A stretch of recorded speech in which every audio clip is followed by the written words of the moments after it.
This is Channel 7, the #1 station for news and information in Southern California. It's estimated that here in the United States there are over 2 million members of the Hare Krishna movement. Tonight, Dr. William Rader begins a special 3-part report on the Krishnas and, most importantly, the first generation of children born into the movement. Bill? Thank you, Jerry. The International Society for Krishna Consciousness is a fundamentalist sect that has become perhaps the most visible and therefore controversial New Age religion in the West.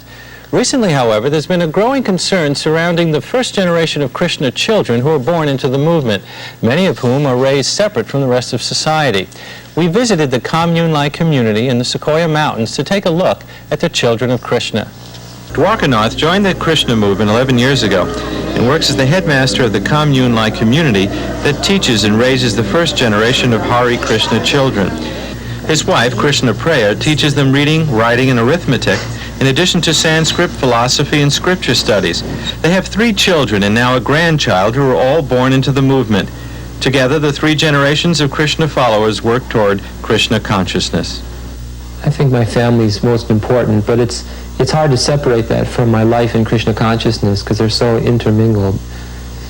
And I guess ultimately if someone were completely pure in heart in their love for God, they say the first thing in my life is God. So I guess I could say that in one sense, because I don't think I would be happy with my family if we weren't all working together towards God consciousness. My role, because I'm married, is that I have the children and I take care of them, and I always trying to keep them Krishna conscious, taking care of the household duties, cooking, laundry, seeing that everything that he needs is there for taking care of his body, and and also maintaining my own spiritual life too, because I have to maintain that so that I can maintain them nicely. From the time I was a teenager, I had a sense of searching. I was searching for something, for a higher pleasure, a higher happiness. Before I was working in a certain type of consciousness, and now I'm working in a different type of consciousness. I'm working for God. So that higher pleasure I have found. How do you feel about being betrothed to your parents deciding who you're going to marry when you're 13 years old? Well, they didn't decide for me. I decided for myself.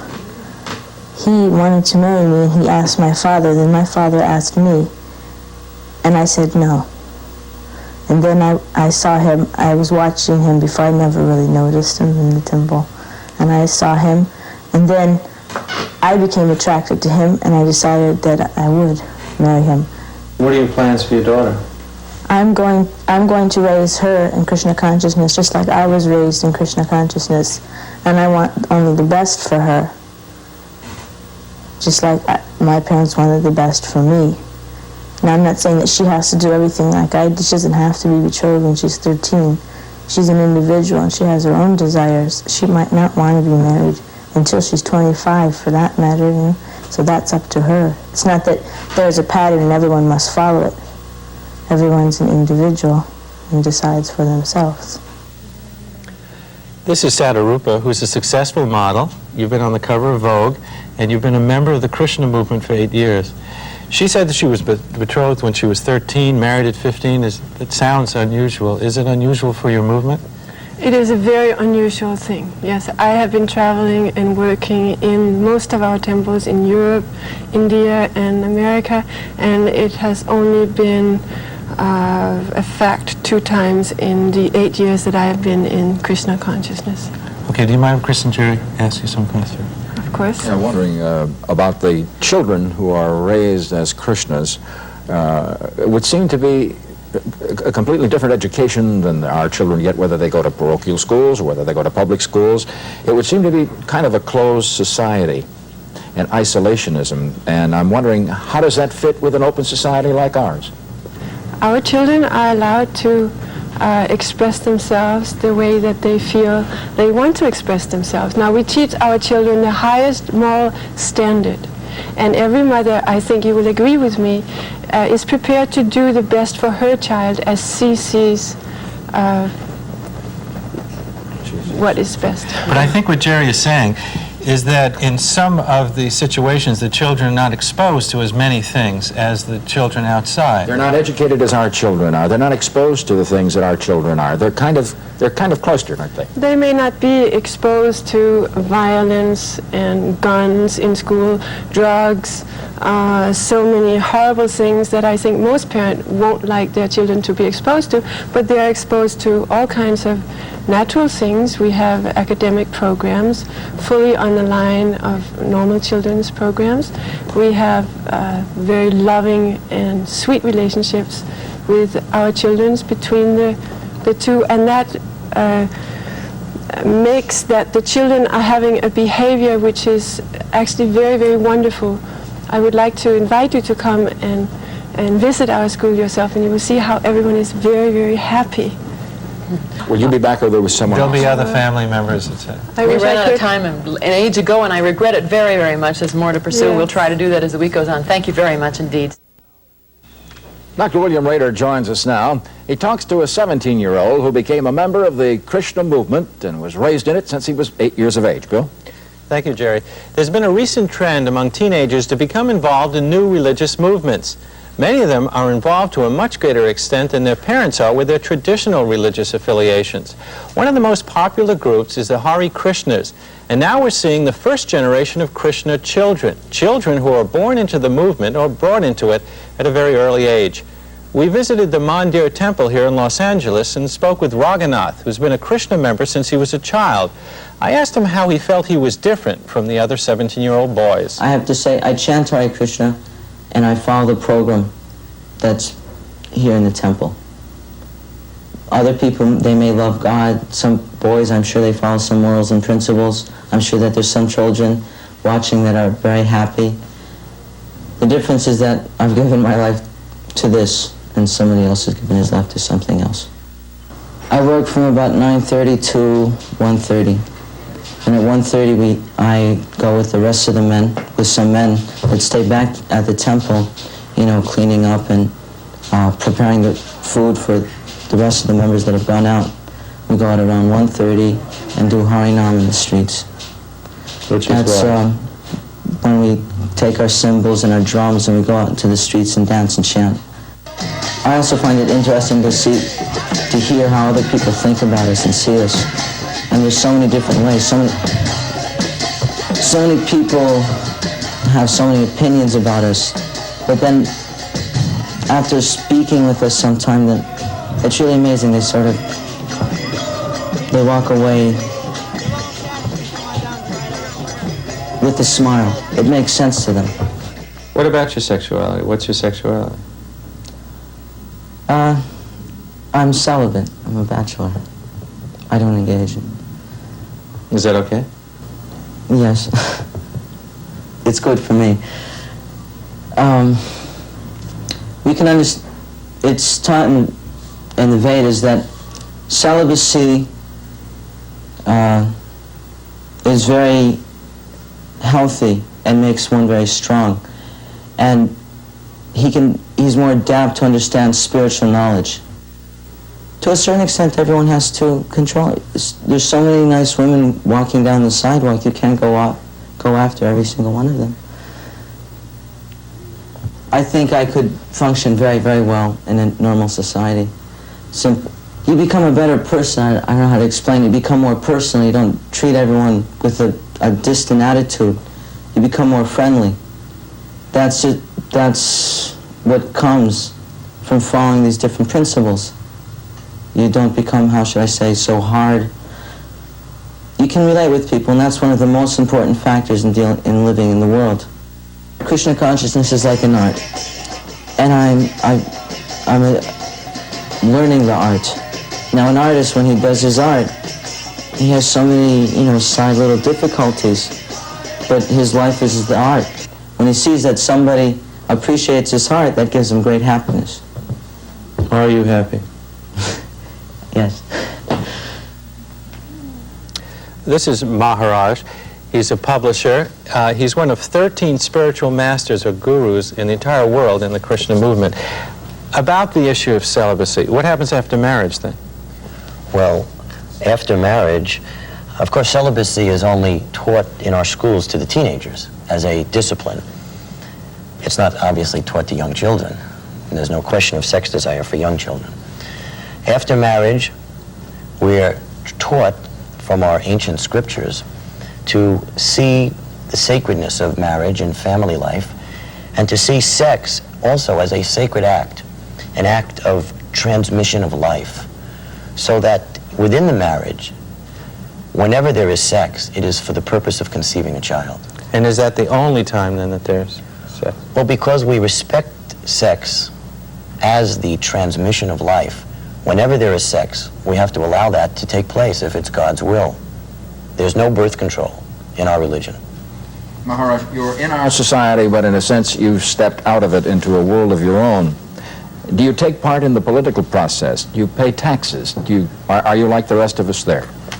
Well, our congregational members who are private citizens obviously pay taxes and participate in the society to a great extent. Those who live in our temples, in our ashrams, they're practicing a very religious way of life. There are no taxes for religions in America, and we also... How many would that be? Well, in America, we have about 10,000 students who live in our ashrams at any given time. Mm-hmm. And the earnings that many of the people make and are part of the faith, they are contributed, yes, all or part, or how does that go? Well, for our congregation, contributions are voluntary. There's no fixed tithing percentage. Wonder about, as Jerry did yesterday, I continue to today and probably tomorrow and the next day too, about children and indoctrinating them at an early age. And I wonder, I don't question an adult's ability to embrace this or their right to, but to make choices before a child's critical faculties are engaged at all. Well, we have two reasons why we send our children to our schools rather than the public schools. The first is to protect them, actually, from peer pressures that might lead to drug abuse and alcoholism and the problems that exist in the public schools. And as far as the positive reason why we send our kids to our schools, we believe that schools should not only teach academics, but they should also teach a moral way of life, a spiritual development. So our teachers are trained to instruct and instill the children in both. Okay, thank you. I'm so sorry to interrupt. I know we just scratched the surface.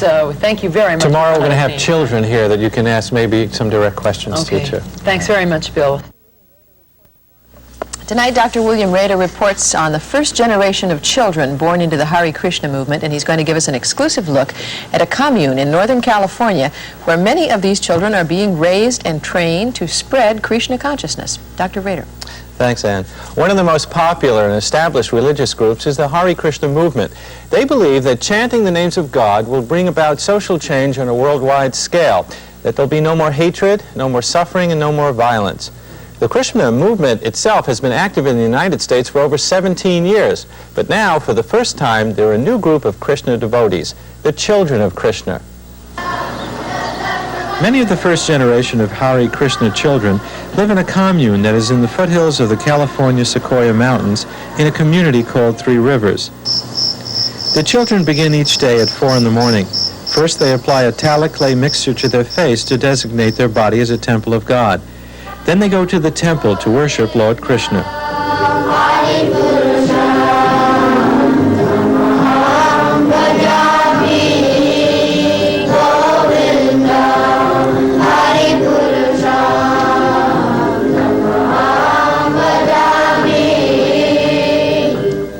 This is the first generation to be raised by the parents who belong to the International Society for Krishna Consciousness. A fundamentalist Hindu sect has become perhaps the most visible and therefore controversial New Age religion in the West. The children are trained to develop qualities of truthfulness, cleanliness, self-control, hard work, obedience to God, and ultimately to become devotees or servants of God. There are 25 Hare Krishna schools worldwide with approximately 2,000 students. The children attend classes 4 hours a day, 6 days a week, with Sundays off. They learn Sanskrit, Indian dance, and scripture studies, as well as reading, writing, and arithmetic, and other subjects taught in what they call the material world. The only difference is their total immersion in Lord Krishna.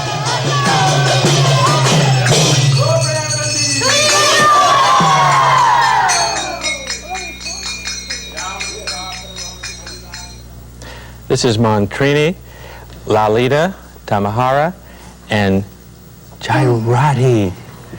I guess what most people are wondering, the children have been in the Krishna movement all their lives. Some people watching may feel that they really haven't been exposed to what other children have been. In a sense, maybe they feel they're even brainwashed because they haven't had that exposure. What?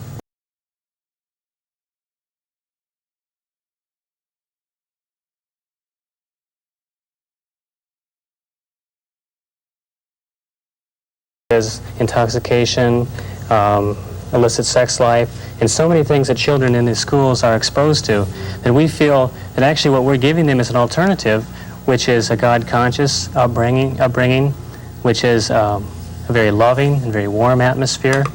In this way, that I think that we're not actually sheltering them from anything that would be any difficulty. It's like a plant growing. You have to give it the things that it needs to grow, the sunshine and the water, but you keep it from the insects and the disease. And so that's what we feel we're doing. We're protecting our children. So when they do grow up and become members of society, then they can be strong. They won't be emotional cripples. But Vantrini, you say protecting your children. By doing that, and this follows up on Bill's question, you're really not offering them a choice, are you? Well, children have to be trained by their parents as their parents see fit. I mean, that's the role of a mother. Every mother wants to give her child the best thing. And this is our life, and we've chosen it, and our children are coming along with us. Now when they grow up, they have their own individual lives, and they'll have to make their own choice. Do your children live with you in a single-family home? Yes, ours do. Yes. Is that common? Yes, actually in our school that you were seeing, about half of the children live with their parents, or living in the community with them. And where do the other half live? Some of them live in Los Angeles and some of the other cities. No, but what she's asking is that there are children who don't live with their parents, and I guess that's what you want to know about. Yeah, that's right. Well, we don't have schools in every town that we have a center in. We're a small movement at the time, and what we basically wanted to do in Los Angeles is get the children out of Los Angeles, the bad environment of the city, away from the pollution and the smog and the bad influence of city life. So we bought a farm, and we have a farm school, and as you saw, they have the cows and the country and the river and the clean air and the clean water.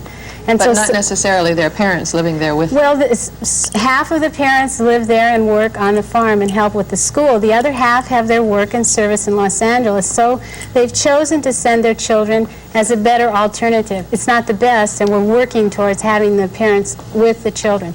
So the children don't get, for instance, if the rest of the world is hung up on E.T., your children won't be. But we do have Krishna conscious television now. We have Krishna conscious television, we have Krishna conscious movies, we have books, we have literature, they have dance, they have poetry, art. A lot of people think that you don't think for yourself.